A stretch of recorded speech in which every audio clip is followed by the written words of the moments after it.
The health department says measles are highly contagious, but the disease can be prevented. Ara Perez reports. Since measles is a respiratory disease and is thus airborne, the Department of Health advised people to extend safety measures to prevent measles.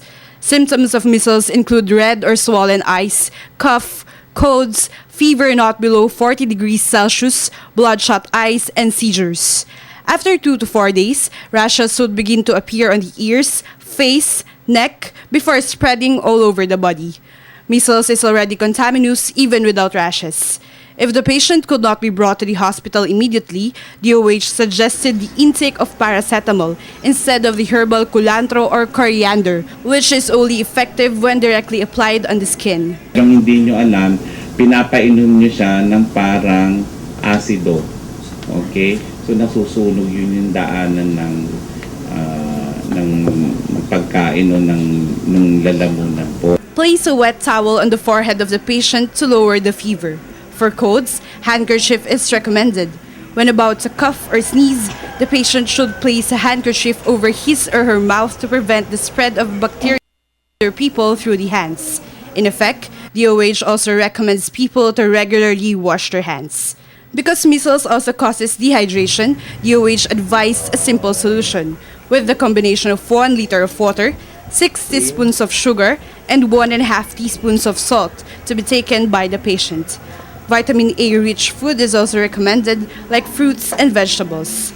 Meanwhile, DOH suggested to slash the Pinoy's habit of putting blankets all over the patient so as to, apparently, prevent the harmful air.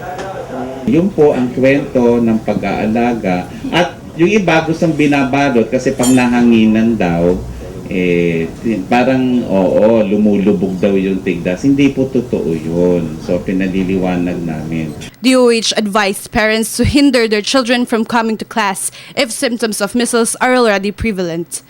Avoiding public places is also helpful. Anyone may incur measles, both young and adult, not to mention that it may also result in death due to complications like bronchopneumonia, swelling of the brain, diarrhea, pus in the ears, and blindness. With this, DOH still recommends inoculation and vaccination as the most effective ways to prevent measles, along with a healthy body, a 7 to 8 hours sleep every day, and regular exercise.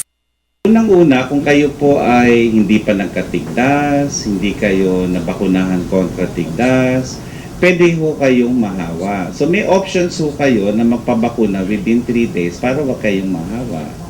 Okay, kasi talagang malamang sa hindi, mahawa po kayo. Okay. Pangalawa, kung may mga komplikasyon na ho kayong nakikita, dapat mas maaga po kayo, dali nyo na sa health center. For the People's Television, this is Ara Perez.